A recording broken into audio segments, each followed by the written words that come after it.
cái channel là cái lô mà chứ không ai subscribe lại like cả mình lâu tị sắc tát chứ tuần trung chú love story đang đại tắc Chloe tị cùng sáng ni lệ pakua tị chua chú karon recap nôn ani Chloe chú mấy chiếc sắm buông mail thà tắc mấy lệ sexy tắc mấy nia à tắc sapeng tin reng mấy chú mi padu zong tu ra in vuông khom ni om reng à môi lệ đuôi mà ni Catherine Stewart chú mấy chiếc làm doctor ni in à tu vera trăng chú mi papakat hiền mấy chiếc sắm buông ra nấu pan mail tắc mấy cara suy lụt lại hi hazuk mua à en reng lại chuan à receptionist chuan đam lâu haron lu don thu haron trila a pasal David chu college professor hani ve thunga a class la lai chuan a student pakhat chuan zanrei puya lo som ve mek boka David chuan a birthday ani wanga in lama ho angai thu le flight anan man angai thu in alo hnial thung Stewart in lama chuan Catherine chuan David a birthday awang chuan party alo throwa David aron thlen ma chuan amikul ho chu halo chiao awa chuti lai chuan an fapa Michael chuan nula aron hruai ho ve thung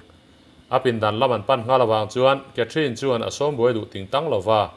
chuti amikul te lo kom mol lai chuan David chuan ron phone in flight anan man lo wanga ron tlai tur thu aron thrila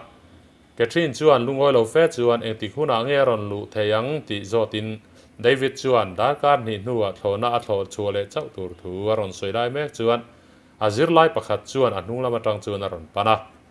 Catherine chu in sum framin alo nga tur thu chuan a chang ve bok party zo po chuan Michael a bial nu chu hala holo cheu maya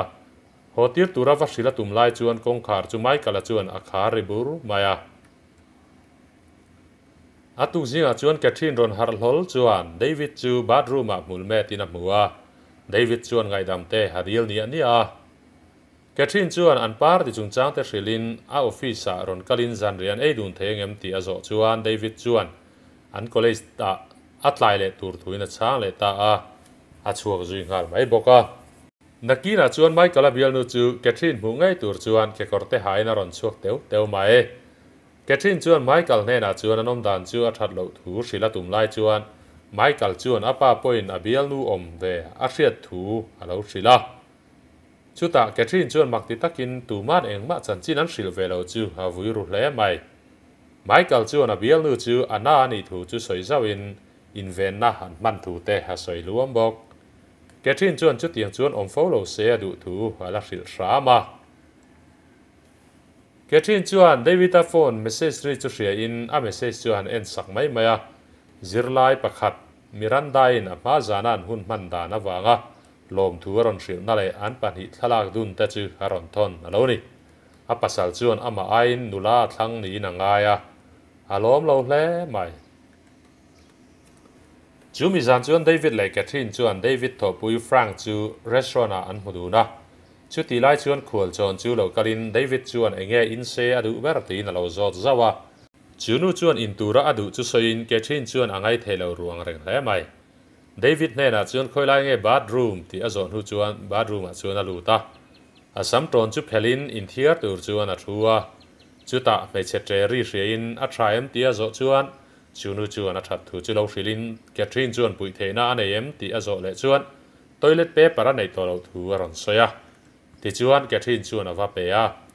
ponan chuan hu chuan chunu Chloe chuan lom thu te haron soilu ma hairpin chu ron kengin a thlau aniem ti de ron zota mase Catherine chuan ani lo thuin alo chang thung Chloe chuan aduem ti azo chuan Catherine chuan lo hnial thunga a pasalina nga wang chuan kallangai thu soin a chu santa ani thut na huna a thu to nu chuan Catherine chuan Chloe chu abial pa ni om tak nen chuan a mudun bok an hon ko a chuan Catherine chuan an khual chon chu sexy atm te na pasal chu zota David la chuan fiam thul hirin lo changa chelawati thu te ha soi vel mai boka Catherine chuan a birthday zan khan thlona khati lui wang reng anang lo nge ani ti an zota David chuan ti palemoti lui wanga tlai po ni se engma om ziom to lo thuin lo chang ve mai boka a to pa chuan engamoti turin a chuakem ti in a han zo chuan David chuan dotin lo changa an chua lo thu ha hrila Catherine chuan a chuak ti a hre chiang ro pui rap thak mai si ni kha chuan Catherine chuan Chloe bar chang kang sek mai pan chu va muwa tlai lama chuan Catherine chuan chu bara chuan alo kal le nge ringin alo nga ka an hu loka chuan Chloe chu ron langin an thudun ren ro na Chloe chuan zulei sak turang enin Catherine chuan enge adu zotin ani po chuan adu zonga piang chu inve thei mai thu halo hril ve boka ti dunin Catherine chuan alungai na chungchang ta soin apasal chuan arin omlo san nia a riat thu a soya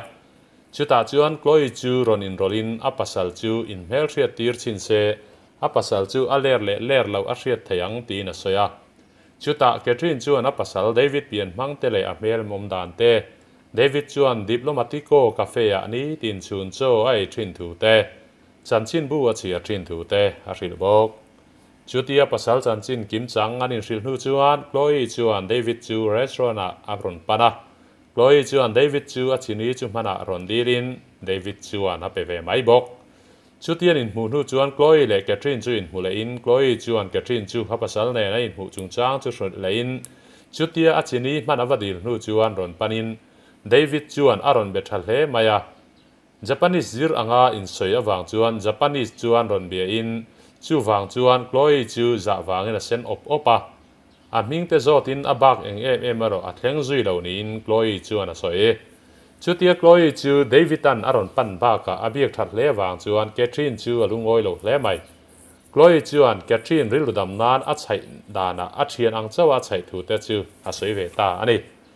chuta Catherine chuan a mel ngai mel tak renga chuan Chloe chuan David chu kiu ta tu te ha soi boka chumi hnu chuan Catherine chuan Chloe chu envelope poisa om chu a hlo atana pe a na tho sak le tur chuan angen zui ngal bok Catherine ina a ho hnu chuan David chu a computer ma lo thuin tu emone na lo in koma a hlim mel vur hle mai in chunga choin Michael pin dana han kal chu ana ne nan lo in bi ani mel chuta en thlain na han ngai thla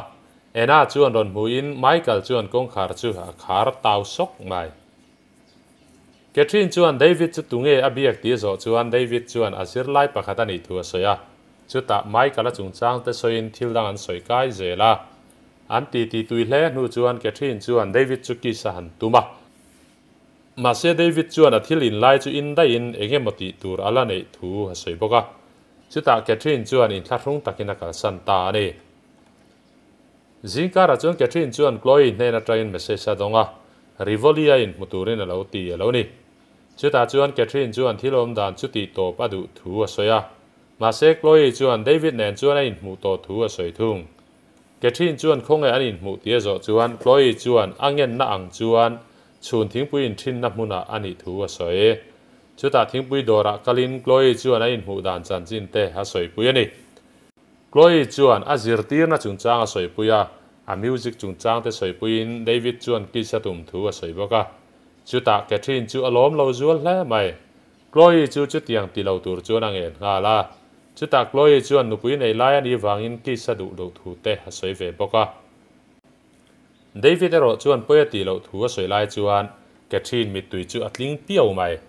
Chloe chuan Alien Garden an kal thu soin ma se Catherine chu alungai mel dewa wang chuan a thu soi chu han top dewa ma se Catherine chuan soi chun zom zel tur chuan han tia Chloe chu chol deuh zokin greenhouse a chuan tu ma nom lowa chuta chuan a ke korte a kut zen lutin an khosadun ta ani ome chuta thil thleng chu a soi ve mai ani ti soin enge Catherine chuan adu ti a hria chian lo thu a soya Catherine chuan ati sualani thu le in rol to lo tur chuan ati tangot maya a chua san ta ni pona chuan Catherine chuan akarin mi ati pala chuta ngai dam te di lai chuan Chloe po lo chuakin ani po tlan thui lem lo nala chuan a cycle chut luin a khu patina a Catherine chuan pui thuai na khu liam te hatuam that saka chuta chuan Chloe chuan soi chun zomin David nen chuan an khosadun via wani ome chuta chuan Catherine chuan Chloe chuan nat na kai lo te sadu ta Chloe po chuan a rem tia atu ka chuan Chloe chuan a test result chu ron kein Catherine chu ron hu dona Catherine chu a boi ri wang chuan lo hakin chuti lai mek chuan Michael chu lo kalin Chloe chuan a lo in mel thriat tira ngai la tok lek chuan a han chai kual pa boka Catherine chu a thian te nen nom ho lai chuan Chloe chuan hotel a aron kowa vắt len chuan khum chu siam lo alo omin bathroom a chuan Chloe chu ruakin alo om bok Chloe chuan David nen chuan an om dun dan te soin Catherine chu alungoi lo mel hle mai an chua do na chuan Catherine chuan Chloe chu poisa pe in lotion chu akuta ta tira chu ta Catherine chu pasalina phatsana wang chuan thu thlenga thun nokin a trap bok chu ti lai tak chuan Chloe chuan aron kis ta thut maya Catherine makti chu hakal dai mai Michael an piano tum nu chuan David chuan Catherine kut chu han fopa perfume mangelo tia zo chuan Catherine chuan lotion zo kani thuina lo changa a hriat chian lo wang chuan makpo atiang reng hle mai chuta party zo chuan Chloe nen hotelain hutur chuan kal ngala Chloe thom no chu phel sakin engtin nge David chuan a song bol chati na ti dan zir tur chuan a han tia adara ron ki sin ron song bol veta a chuta zau thau dunin anti sa chak na chulo chuakin ain phek den ta thlep mai le Catherine chuan Chloe chu a ina thlain Chloe chuan in mu le aduang em ti te zo ta ma se Catherine chuan mu malin chang thailo thung David chu lo mu to lo tur chuan ang en bok ni dang aya ron hot lai wang chuan David chuan zo na halo zot trek maya ngai zonga nei le nei lo te zot boka chuta chuan mangai na tom bom chu puakin in hawan tran ta ni Catherine chuan Chloe thu soi zong zong te po soina pasalin mei chedanga kop san dan te chu soi chok ta phiar mai boka David chuan ngai zonga nei lo thu te soya atira tong ring lo chu hanau chok ta hiala thu chu tharuman chantir ma chuan Michael chuan an thom hria in haroin rol wata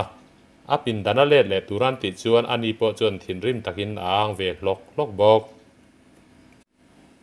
atu ka chuan na thokin akal tlai he maya a email ton chu lo ri in na han check chuan Chloe chuan an mudun lai thalak chu haron thon alo ni Chloe chu call thuin ani chuan waiting room a om thu alo soya ron zui lut ngalin ril ru ha tak chuan Catherine chu a thun hoka Chloe hena chuan an inkar chu ti to pa du thu te ha soi bok Chloe ero chuan in zom na ti cha chu halo du hau lo thung Catherine chuan poisa pe ka han tuma ma se Chloe chuan poisa wanga ti ani lo thu soin alo chang si Chloe chu atrap pur mai Catherine chuan chuak tur chuan alo ti ve mek boka chuta Chloe chuan Michael chu ice hockey an khelna lama alo wa muwa alo wa lem vel bok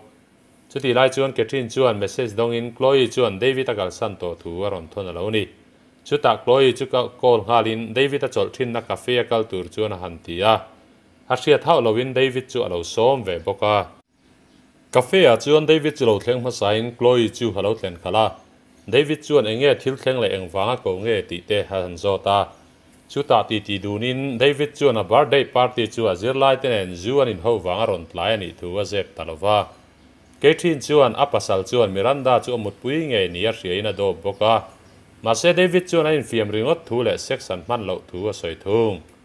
Catherine chuan a ring hau si lo chuti lai chuan Chloe chu ron thlengin na ron kala David po chuan a murenga ma se mel hriat mel lo hle mai chuta Chloe chuan thilom zia chu a hriatina chuak e daya David chuan Chloe chu tunge ti in Catherine chu han zota chuta Catherine chuan Chloe chuan dot lirina bum ti a hret chuak ta chia mai le chuta Chloe chu tuma an ni lo thu a soi ta ka chuan David chu thin rim takin pona chuka chuta chuan Catherine chuan a thil ti le ruam man na zong chu a puang chuak ta ni tin Chloe in abum dan zong po a soi chuak ta vek boka Chloe chu arin em awang chuan David a arin na zong chu a chiat vek to thu te a soi bok